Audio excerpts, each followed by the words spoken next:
Oke, Assalamualaikum warahmatullahi wabarakatuh. Semangat pagi semuanya teman-teman. Apa kabarnya? Semoga dalam kondisi sehat walafiat. Oke, untuk pertemuan ke-10, kali ini untuk mata kuliah statistika dan probabilitas, kita akan membahas mengenai pengujian hipotesa.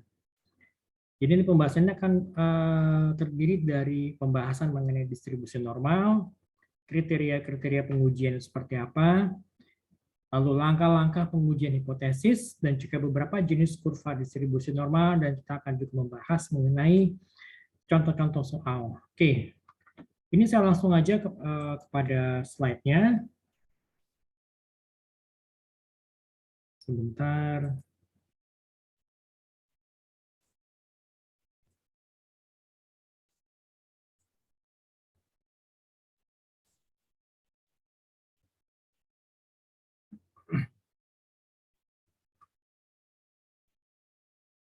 Oke, pengujian hipotesa.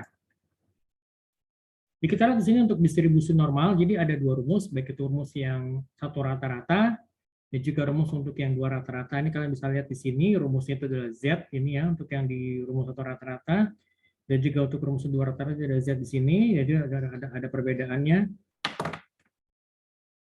Oke, ditunggu sebentar. Yuk, bentar Mbak.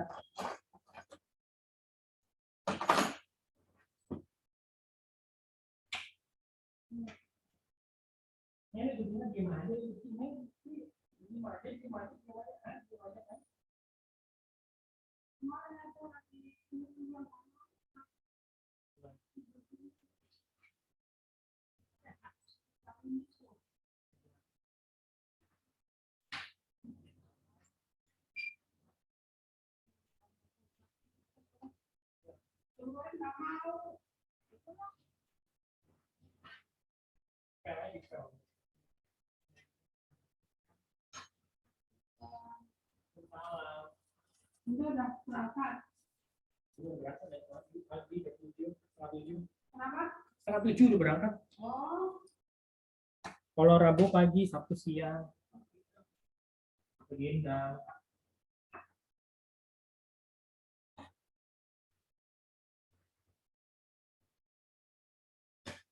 Aduh.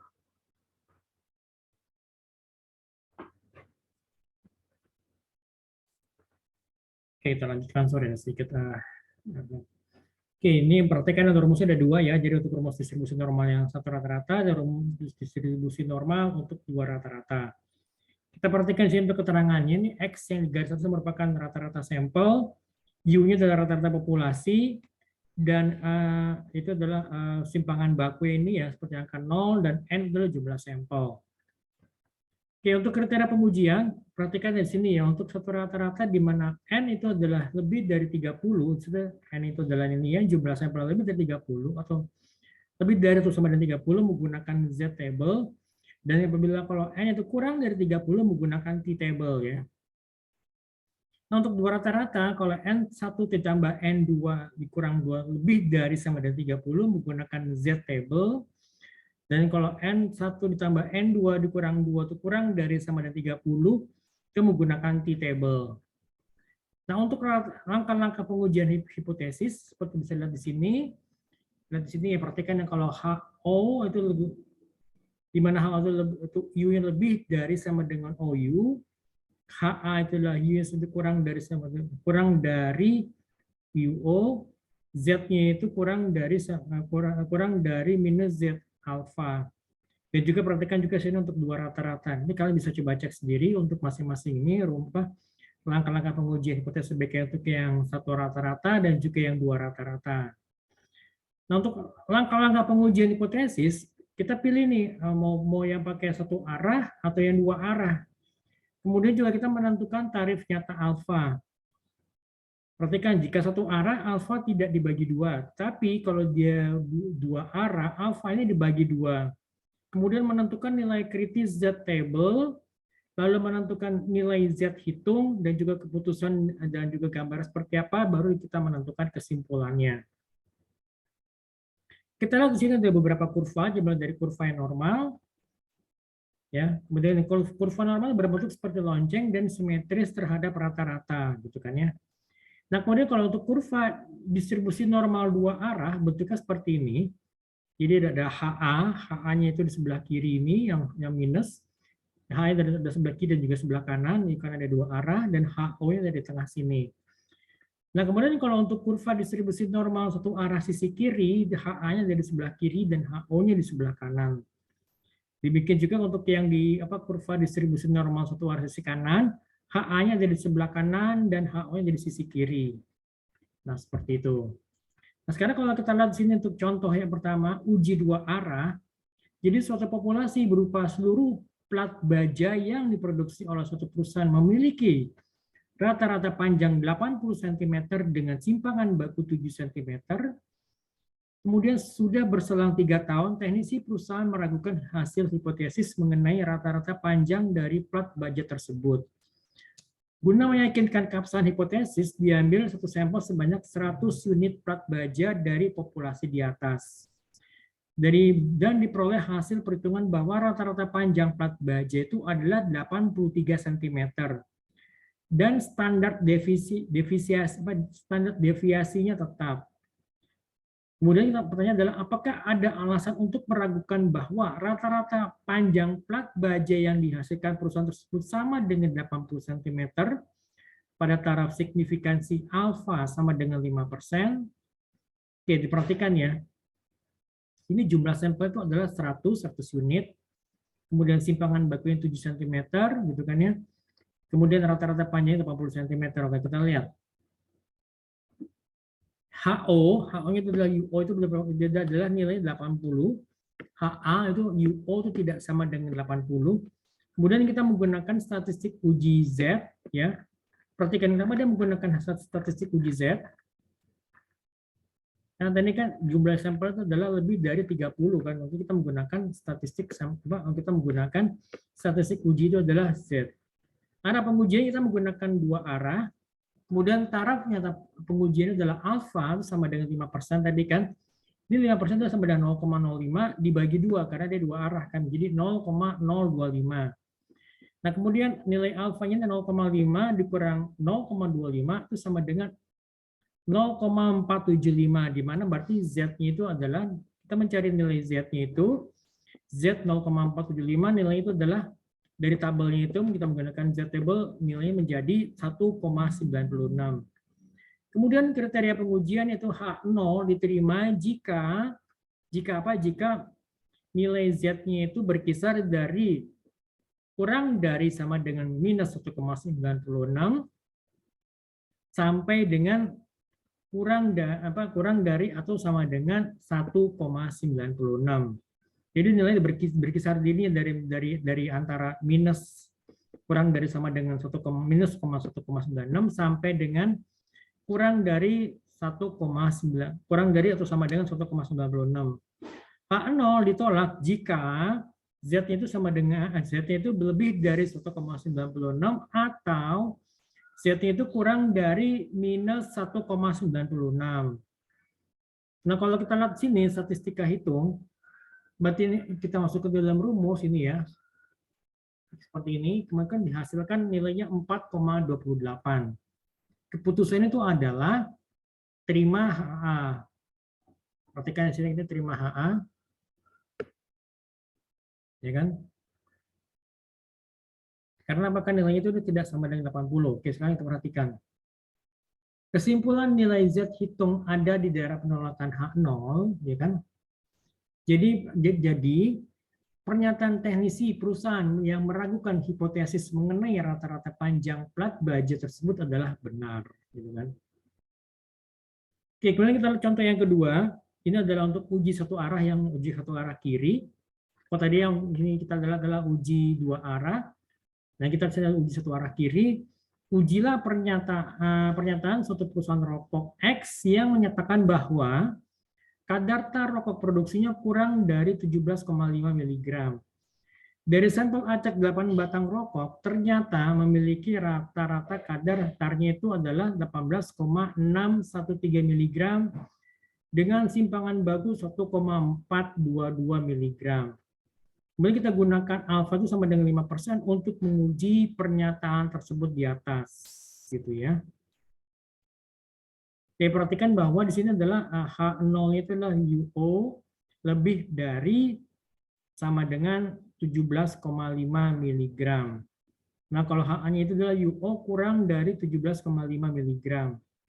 Oke, kita lihat sini, kita masukkan, kita menggunakan statistik uji itu adalah T, ya, karena apa? Karena di sini kan jumlahnya itu kurang dari 30, ya kan? Jumlah sampelnya. Kemudian arah pengujian kita menggunakan distribusi normal yang kiri, arah yang kiri. Kemudian taraf kita penguji itu adalah alfa itu sama dengan 5% sama dengan 0,05. Kita masukkan ke dalam T-table. T-table itu nilai berarti Z itu adalah 1,895. Nah, kita masukkan sini kriteria pengujian seperti apa. Berarti H0 diterima jika nilai T-nya itu adalah lebih dari sama dengan minus 1,895. H0 ditolak jika nilai T-nya itu kurang dari sama dengan, kurang dari minus 1,895. Oke, berarti sini kita masukkan ke dalam nilai, dalam rumus ini, dia dapat hasilnya 2,213. Keputusan itu adalah kita menerima nilai H0. Kita lihat sini adalah nilainya adalah H0 itu adalah 2,213. Berarti sini kita menerima H0 gitu kan ya. Nah, kesimpulan dari nilai T itu ada di daerah penerimaan H0. Jadi pernyataan bahwa rata-rata kadar tar rokok produksinya kurang dari 17,5 mg itu tidaklah tepat gitu ya. Lalu yang contoh yang ketiga ini adalah untuk uji satu arah yang sebelah kanan. Ada pernyataan bahwa rata-rata gaji pegawai di suatu perusahaan A itu di atas Rp750.000. Diambil sampel acak sebanyak 20 pegawai dan diperoleh rata-rata gaji itu adalah 1.020.000 dengan simpangan baku sebesar Rp820.686,49. Gunakan alfa sama dengan 1% dan kita uji apakah pernyataan tersebut diterima atau ditolak. Jadi bentuk ujian adalah sama dengan berarti H0 adalah UO kurang dari sama dengan 750.000 dan HA di mana UO itu lebih dari 750.000. Nah, ini kita masukkan dalam sini, ke dalam H0 dan HA, statistik ujinya digunakan adalah T karena jumlah sampel kurang dari 30. Taraf pengujiannya ke kanan, taraf nyata pengujian itu adalah alfa itu sama dengan 1% tadi ya. Sini kan alfa 1%. Berarti sini kita masukkan ke dalam T-table 0,01 itu adalah sama dengan Z-nya itu adalah 2,539. Kita masukkan sini ke dalam kriteria pengujian ya. Kemudian kita hitung untuk nilai statistiknya itu didapat nilainya adalah 1,471. Nah, kemudian keputusan adalah kita menerima H0. Kesimpulan nilai T hitung ada di daerah penerimaan H0, jadi rata-rata gaji pegawai di satu perusahaan A itu di atas 750.000 itu dinilai kurang tepat, gitu kan ya. Nah, kemudian kita lihat di sini untuk contoh kasus uji dua arah. Nilai matematika di sebuah SMU tahun lalu itu adalah 60. Dan tahun ini diperkirakan akan sama dengan tahun yang lalu. Setelah selesai ujian tahun ini diambil sampel sebanyak 10 murid dan nilai rata-ratanya adalah 68,8. Dengan simpangan baku 14,91. Dengan menggunakan alfa itu sama dengan 5%, apakah H0 diterima atau ditolak? Jadi kan H0 adalah UO itu sama dengan 60, kemudian H1 itu adalah UO tidak nilainya itu tidak sama dengan 60 gitu kan ya. Nah, kita masukkan di sini, statistik nilai uji digunakan adalah T, kemudian arah pengujiannya kanan, taraf nyata pengujiannya kita di sini kita lihat ya. Ini kan 0,1% dan 0,01 dibagi 2 sama dengan 0,005. Kemudian nilainya kita ketahui bahwa jadi sini adalah nilai Z adalah 2,8609. Kriteria penguji itu adalah H0 diterima jika nilai T itu berkisar antara kurang dari atau sama dengan minus 2,8609 sampai dengan sampai dengan 2,8609. H0 ditolak jika T itu nilai lebih dari 2,539 atau T kurang dari minus 2,539. Nah, kita lihat di sini statistiknya nilainya berapa? Berarti nilainya sama dengan 1,867. Keputusan itu adalah kita menerima H0. Kesimpulannya adalah nilai T hitung ada di daerah penerimaan H0. Jadi rata-rata nilai matematika di sebuah SMU di tahun ini 60 itu adalah memang benar. Oke, kita lihat di sini juga ada beberapa sampel-sampel yang lain. Kalian bisa coba baca juga sendiri. Dan nanti kalian bisa coba nanti untuk soal-soal latihannya, nanti akan saya berikan beberapa tugas dari situ. Oke, untuk pertemuan ke-10 kali ini sekian aja. Kalau bila kalian ditanyakan, silakan bisa tanyakan saya di grup atau bisa japri ke saya. Oke, baik. Terima kasih banyak semuanya teman-teman. Tetap jaga kesehatan. Semoga sehat selalu. Assalamualaikum warahmatullahi wabarakatuh.